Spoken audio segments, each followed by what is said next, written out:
क्या यूपी के अमेठी से इस बार लोकसभा का चुनाव नहीं लड़ेंगी केंद्रीय मंत्री स्मृति ईरानी?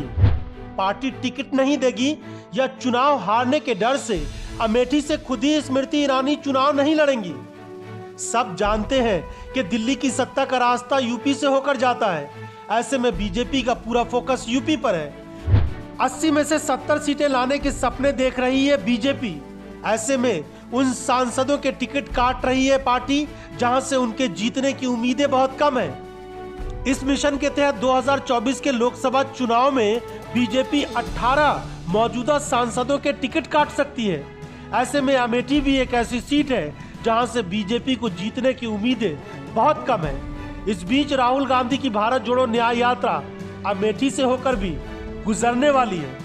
तो क्या राहुल गांधी की यात्रा ने बीजेपी की बढ़ा दी टेंशन? स्मृति ईरानी को हो सकता है बड़ा नुकसान। अमेठी में राहुल की यात्रा का जोरदार स्वागत। यात्रा की तैयारियों से लोगों में जो यूपी यात्रा के दौरान राहुल जाएंगे अमेठी। स्मृति ईरानी के संसदीय क्षेत्र में राहुल का बजेगा डंका।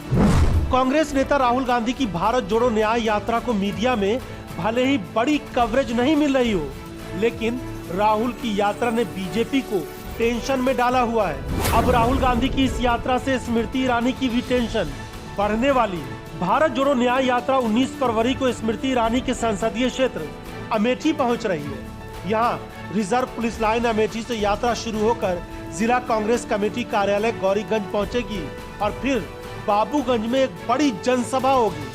अमेठी में इस यात्रा को लेकर लोगों में भारी उत्साह है। उत्तर प्रदेश का अमेठी संसदीय क्षेत्र बहुत चर्चा में रहता है।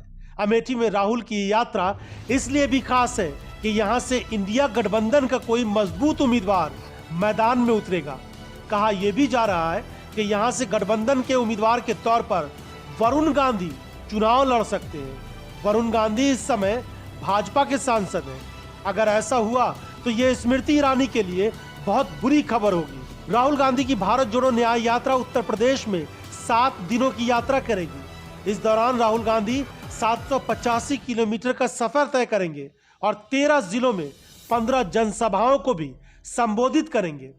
उत्तर प्रदेश में बीजेपी ज्यादा से ज्यादा सीटें लाने की कोशिश में है और बीजेपी 70 से ज्यादा सीटें जीतने का सपना देख रही है। ऐसी स्थिति में 80 सीटों वाले यूपी में राहुल गांधी भारतीय जनता पार्टी के सामने बड़ी चुनौती खड़ी कर सकते हैं।